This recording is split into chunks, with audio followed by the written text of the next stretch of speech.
Welcome back to Real Racing 3. This is Racer KK 10R, and I'm finishing up my series on turns. This one we're going to be learning optimal points to brake. Now, just so you don't misunderstand, the brake is not marked out. Those are actual skid marks that indicate a car braking. When I was preparing this series, I asked people on the Wikia, rr3.wikia.com, for advice and tips on what they might do to improve braking and learning how to learn in a new track, how to learn the curves. And I got some feedback, and I thought I'd present that here. Gold Crazed 1115, brake point, acceleration point, and racing line meaning entry, turn, and exit position on the track are all equally important. Skid marks indicate brake points in some corners. I've noticed that, especially on Brands Hatch, there's a skid right in the middle of the track, and it's a good position for braking. Randy Mack said, I use skid marks a lot as reference points, also cutoffs, light or dark spots in the grass, basically any and all things I find as a reference point. There's also small bumps in some tracks. Also, if an event requires running the opposite direction, run the track in the career with a similar car to find good points, and then go back to the special event. He adds, I just run, rerun, and run some more until I find my braking point. Then I run, rerun, and run some more until I find the acceleration point. Then I run, rerun, and run some more until I can get those two to work together. Then I just pray I don't fly off the track. He also mentions that he uses low brake assist to get a general idea of where to brake. I mentioned also that I use bot taillights for the same thing to get an idea of where a good braking point is. For our first example, we'll be using the BMW Z4M Coupe, 173 miles per hour top speed, 113.5 feet braking distance.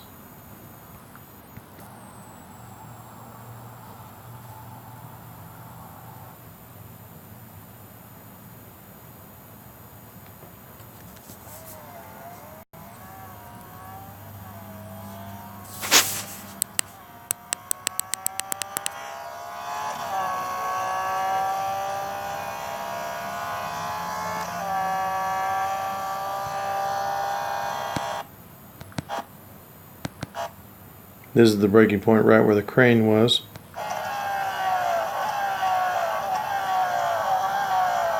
This is how you can tell you've chosen a brake point that's too early. When you can stop your car before you get to the apex of the turn, you've chosen too early of a braking point.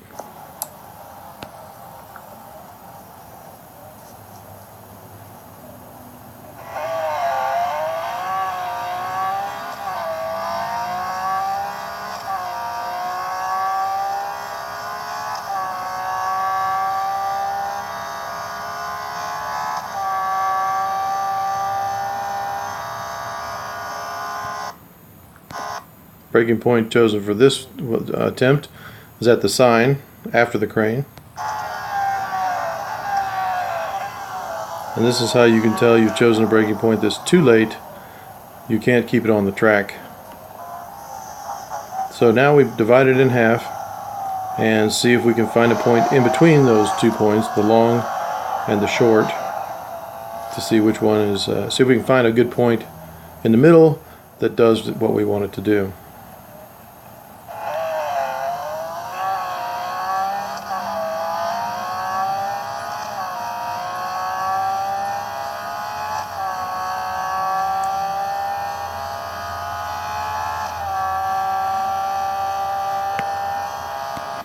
I decided after looking this over a few times that my braking point would come when the building on the right side here that's white, when half of that building is off the track, that would be where I would brake. And you can see that's where I press the brake over here.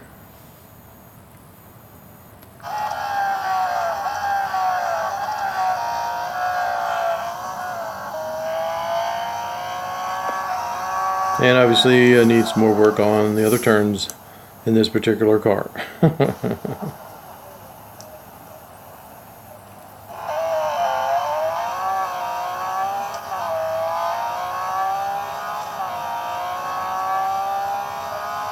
think I felt I needed to hone it in a little more. And if I remember correctly, the breaking point was when the whole building was off the screen. Yeah, it's just about right then is where I pressed the brake, and the building is just about to be off the screen. Still before the sign.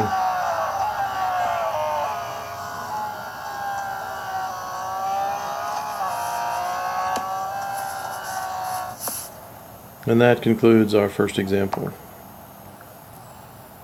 Those are the upgrades.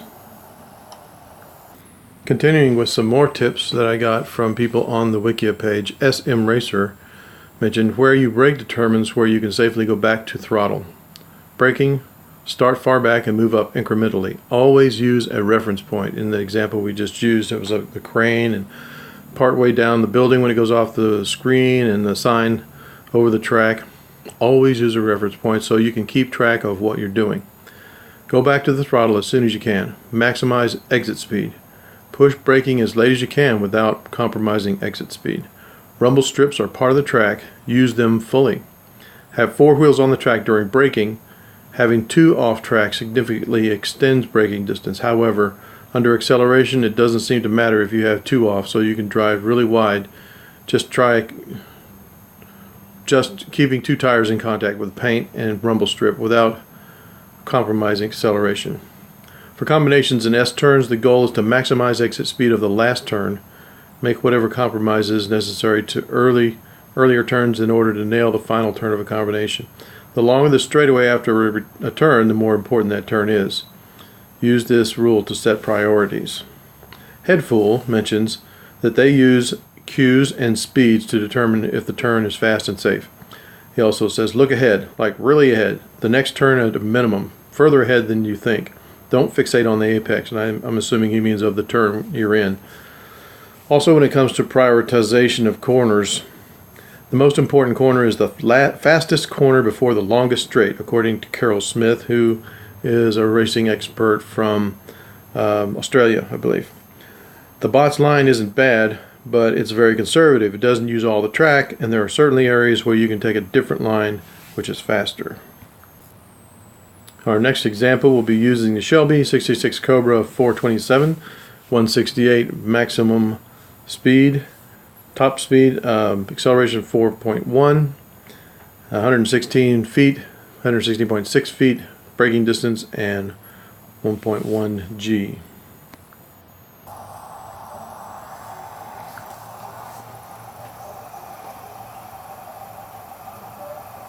This turn is coming into a chicane.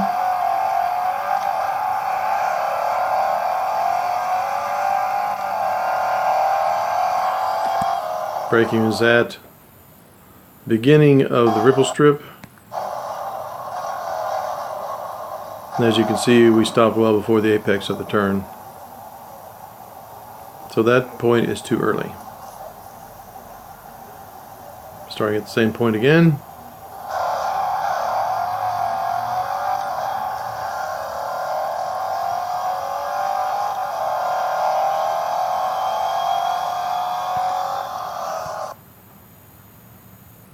This break point was at the end of the ripple strip, or near the end of the ripple strip.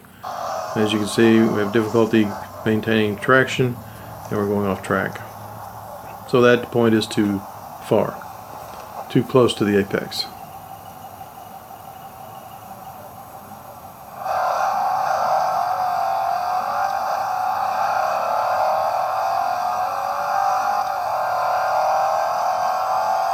We'll choose a point right in between the beginning and the end of the ripple strip, and that seems to work out pretty well.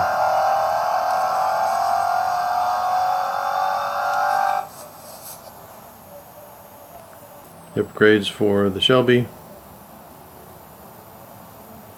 And that's the end of our second example. The last set of tips from the Wikia page. TMP Forum says, my personal idea how to learn a new track, use map. And that is true. That when I was learning Silverstone, it was difficult for me to remember which direction the next turn was going to go. So I actually had to use the map so I'd know which side of the track to be on for the upcoming turn.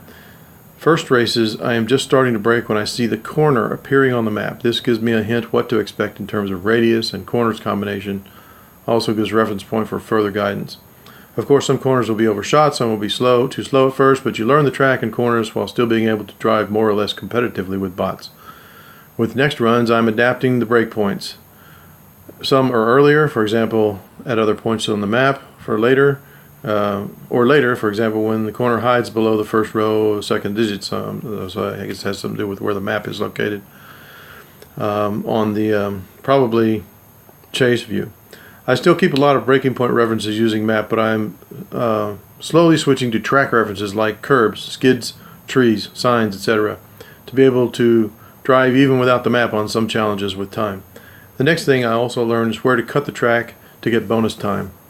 Helpful when you go unserviced, bored, or in some off-track allowed challenges. My tips, I say the acceleration point and exit point are just as important as entry position, braking point, and turning point. But if the first three, meaning the entry position, braking point, and turning point, if those first three are correct, if they're right, the acceleration point and the exit position become natural reactions to the car's physics, at least for me. The shortest method to find a point, try a point too long, try a point too short, and then divide in half, and then if that's incorrect, divide in half going the direction of which correction you need to make. Cues for braking point, entry, turn point, and path to the apex can be all manner of items on and around the track. In addition to those already mentioned, I use beginning, middle, and end of ripple strips, flags, signs, dirt spots on the track, dark sections of track that look like a high traffic area, cranes aligning with guardrails, tent canopies, shadows, distance markers. Distance markers are there for just this purpose. I might set a point at the middle of three flags, but at the first and last flag markers with 100 meters and 50 meters, I would remember 75 meters. The distance markers don't always show up depending on your device's capabilities and capacities, so you use what you see, you use what you find on your device. Early in the game, racing school advanced concepts are presented. Smooth driving, racing line, brakes, no assists. Smooth driving, to focus in on this, think of what you do to force a skid or slide. I press the gas and whip the steering to one side or the other. Cars are faster when they're not skidding or sliding, so the opposite is needed. Slow, smooth steering movements to keep yourself from skidding and sliding and keep yourself fast in turns. The optimal racing line is subject to several factors. One is the shortest path, using the fullest width of the track and the ripple strips. Another factor is maximizing exit speeds going into the straights. The longer the straight, the more important it is to maximize the exit speed. Another factor is smooth, slow steering movement. The bot path is a good line to start, but always look for ways to modify to take advantage of the bot programming and their habits and their predictable behavior. You have found the optimal brake point when you fear going off track, but you don't, and you still accelerate out of the turn. Mario Andretti once said, "If everything seems under control, you just aren't going fast enough." Assists help you brake, steer, and prevent slipping and skidding, but I feel that when assists are used, control is turned over to programming that informs the bot's behavior, making it that much more difficult to dominate them. So assists can help, but as I say, I believe it does limit our abilities because we're turning over control of our car to the programming, the same programmers that program the bots. That's the end of our tips. For this example, we're back at Hockenheim Ring going into the hairpin. We're going to use this time the Jaguar CX-75, 228 miles per hour, 94.5 feet braking distance. Running a little short on time on this video, so I'm just going to start these near the braking point so we can see the differences. This braking point was the large sign, and you can see we're stopping well before the apex. On our second attempt, we continue past that large sign and brake at the short sign, and you can see we just can't hold it. In this attempt, I'm trying to find a spot between those 2 points.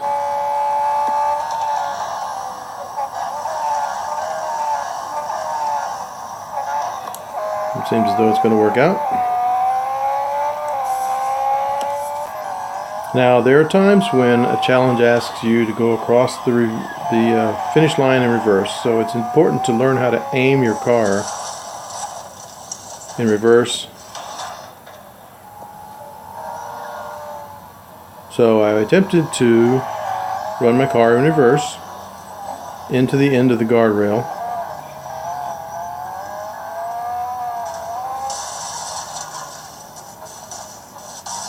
I got some interesting results. Thank you for watching my video.